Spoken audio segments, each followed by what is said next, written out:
Welcome to the Deep Dive. We're here to pull out the absolute key insights from important sources so you really get it. Mm-hmm. Today, we're diving into something, well, pretty fundamental: habits. It Well, affects everything, right? absolutely everything. How we build the good ones, maybe more importantly, how we ditch the bad ones. Exactly. And our source today is James Clear's big bestseller, Atomic Habits. You've probably heard of it. Oh yeah, it's everywhere for a reason. Really practical stuff. It is. So our mission here is simple. Give you the shortcut, the core ideas, the actionable bits from Atomic Habits so you can actually, use them.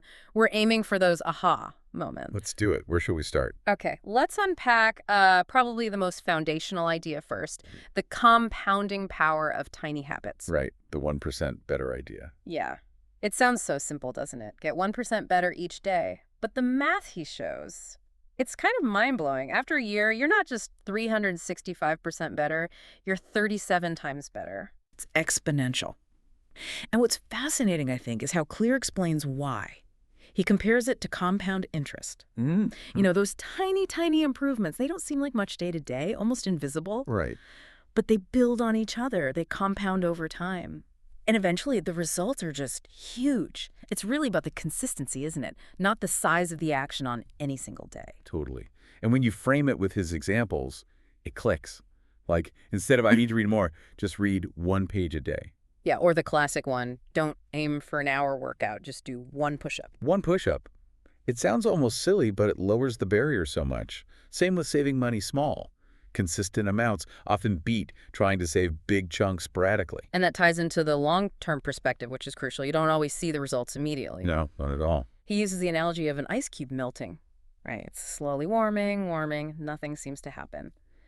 Then suddenly, it hits the threshold and melts. Yeah, habits are like that. You need patience, persistence. Which brings up a really important question, I think. Huh. How do you stay committed when you aren't seeing those big results right away? That is the million-dollar question. And Clear's answer is, well, profound. It's about identity-based habits. Ah, yes. This is a big one. He has this quote, it really stuck with me. Every action you take is a vote for the type of person you wish to become. Mm-hmm. Powerful. It completely reframes things. So instead of focusing only on the outcome, like losing weight, Right. The goal. you focus on becoming the type of person who achieves that. So becoming a healthy person, someone who naturally exercises, eats well, it's about embodying it. It's a shift from what to who. And he lays out a process for it, doesn't he? First, you decide who you want to be. Yep. Then you start proving it to yourself, but with really small wins, tiny votes. Those 1-page reads, 1 push-up type things. Exactly. And third, those repeated actions reinforce that identity. Each time you do the small thing, you're strengthening the belief. I am this type of person. It creates this positive feedback loop. So powerful. Instead of thinking, gosh, I really should read more, you start telling yourself actively, I am a reader. Or I am an athlete, not just I want to lose 10 pounds. I am a writer, not I hope I can finish this book someday. It changes the internal narrative.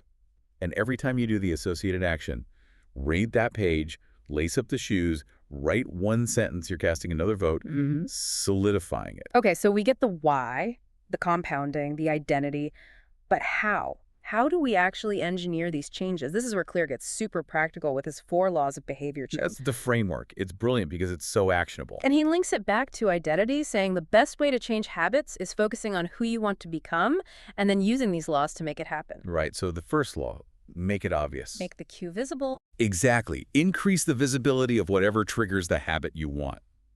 His example is putting the book on your pillow if you want to read before bed. Simple, but effective. Makes sense. Law 2. Make it attractive. You need to associate the habit with something positive, a feeling, a reward. Like pairing things? Yeah, like listening to a podcast you love, but only while you're exercising. Or thinking about the feeling of accomplishment afterwards. Okay. Obvious. Attractive. What's 3? Make it easy. This is huge. Reduce the friction. Lower the effort needed to start. Ah, the sleeping in workout clothes trick. That's the classic example. It just removes one barrier for that morning workout. Less friction equals more likely action. And the 4th? Make it satisfying. Our brains are wired for immediate rewards, so you need to find a way to give yourself some kind of immediate payoff for doing the habit. Even a small one. Especially a small one. Yeah. Celebrating the win, tracking your progress visually on a chart, Anything that gives you that little hit of satisfaction right after. So, obvious, attractive, easy, satisfying, it feels like. Like you're tweaking the settings on your own behavior. That's a great way to put it.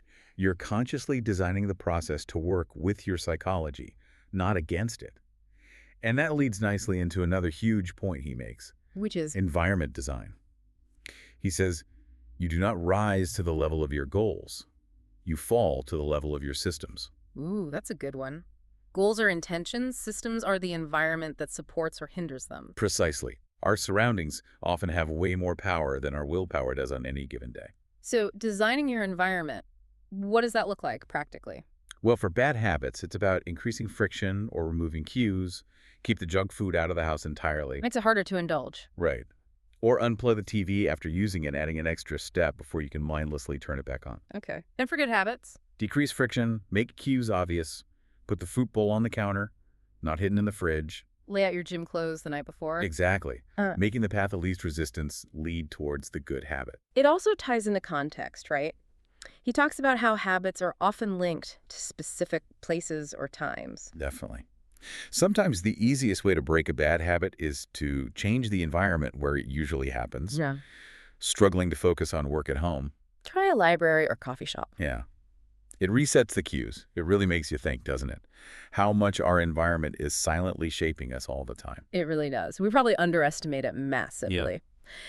And speaking of making things easy, that brings us to the 2-minute rule. I love this one. So simple, so effective. The rule is, when you start a new habit, make sure the very beginning of it takes less than 2 minutes to do. Yeah, it just tackles that initial inertia, that feeling of, this is too much effort. Exactly. It makes it almost impossible not to start.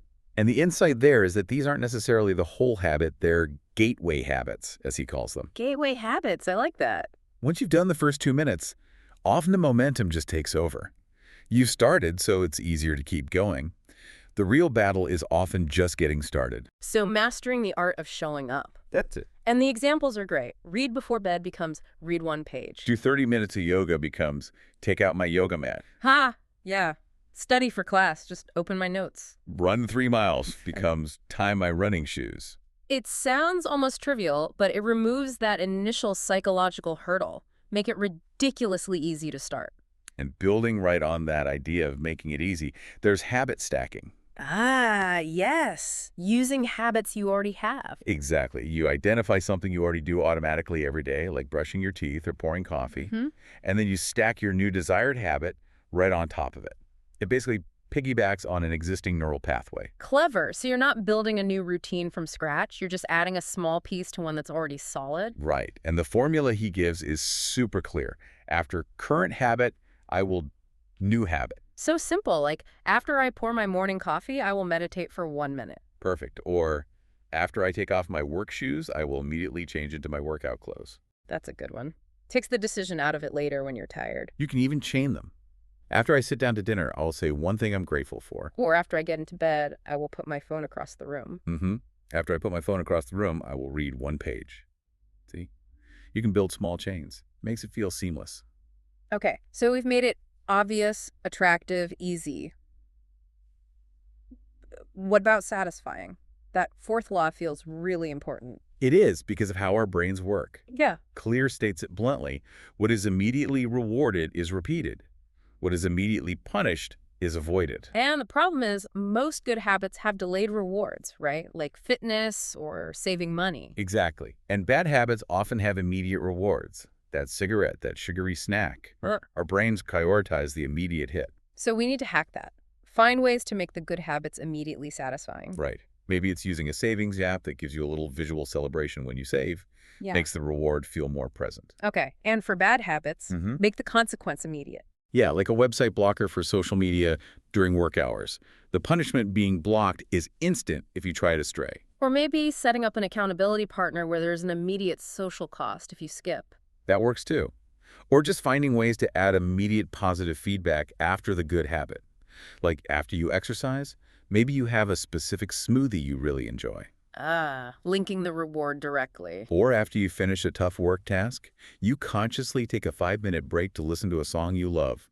It reinforces the completion. It's also about trying to find ways to enjoy the process itself, isn't it? Not just waiting for the end result. Absolutely. If you can find a way to make the workout itself enjoyable, maybe the music, the place, the type of exercise, that's the ultimate immediate reward, making the habit its own reward. That seems key for long-term sticking power. Mm-hmm. Okay, another tactic Clear emphasizes is habit tracking.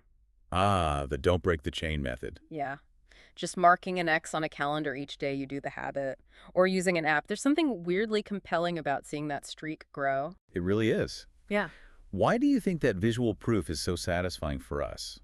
Is it just seeing progress? I think it's partly that. Proof of accomplishment. It also acts as a visual cue, a reminder to do it. Yeah, it prompts the action. And there's definitely a little dopamine hit when you get to mark it off. Plus, over time, it gives you data. You can see patterns. Right, so implementation could be a simple wall calendar, a journal, plenty of apps out there too. Some people like a little end-of-week review ritual. Yeah. But he adds a caution too, right? Don't get obsessed with the tracking itself. Good point. The goal is doing the habit, not just perfectly filling out a chart. Tracking is a tool, not the main event. Right. Don't let measuring become the habit instead of the actual behavior. And inevitably, even with tracking, you're going to miss a day. Life happens. Always. Which brings us to the never miss twice rule. I think this is one of the most practical and, frankly, reassuring pieces of advice. It really lowers the pressure. The rule is, missing once is an accident. Missing twice is the start of a new habit. Exactly. Perfection isn't the goal. Stuff will happen. You'll get sick, travel, whatever. The key is getting back on track immediately. Don't let one missed day spiral into weeks. It shifts the focus from guilt about missing to action for the next day. Like, okay, missed today. What's the plan for tomorrow? Have a backup ready. Yes. Plan for failure. What's your minimum viable version if you miss the full thing? So if you miss your hour workout, Do 5 minutes of stretching the next day. Just something. if you eat junk food for one meal, Make sure the next meal is healthy. Don't just give up on the whole day or week. missed a day of writing. Write one sentence the next day. It's about maintaining the momentum, or at least stopping the negative momentum. And it protects the identity, doesn't it? Even if you just do the tiny version, you're still casting a vote for, I'm the type of person who exercise seats well writes. You didn't completely break character. Beautifully put. It keeps that identity alive, even through setbacks. Okay, one last big idea that I found really paradigm shifting was about talent and genes. Ah, yeah, where he says, genes do not eliminate the need for hard work. They clarify it. They tell us what to work hard on. It's such a nuanced take. It's not saying genetics don't matter, but they aren't destiny either. Right. It's about understanding your natural inclinations. Mm. Where do things come a bit easier for you? Where do you find yourself naturally drawn? The idea is to align your efforts with those areas. Play to your strengths. So how do you figure that out? He suggests experimenting, right? Trying different things. Yeah, paying attention to what activities energize you versus drain you. What do you seem to pick up quickly? Maybe even asking others what they see as your strengths. And then focusing your habit-building energy there, where you might have a natural advantage. He talks about creating your own niche, too, by combining skills. But crucially, even if you find an area of natural talent, you still need the habits. You still need the consistency, the deliberate practice. It's not an excuse for laziness. Not at all. It's about directing your hard work more intelligently, working with your biology, your predispositions, rather than constantly fighting against them, makes success more likely and probably more enjoyable too. Makes sense. Work smarter, leverage what you've got. Yeah. Wow, okay, so pulling this all together, what does this mean for you, listening right now? We've covered a lot from Atomic Habits. We have.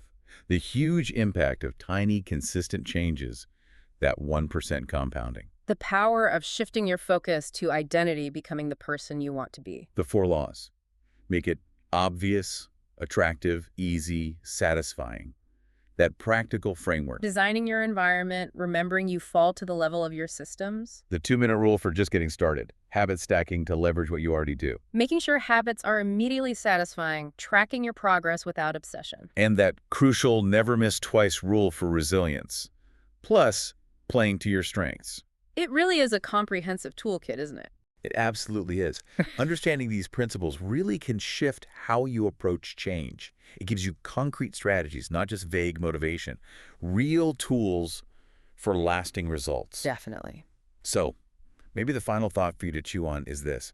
Using one of the strategies we talked about, maybe the 2-minute rule, maybe habit stacking, maybe just making something obvious, which small vote for the identity you want to build can you cast, like right now, or in the next couple of minutes, knowing that even if it feels tiny, that unseen ripple effect, that compounding, it could lead to something truly remarkable down the line.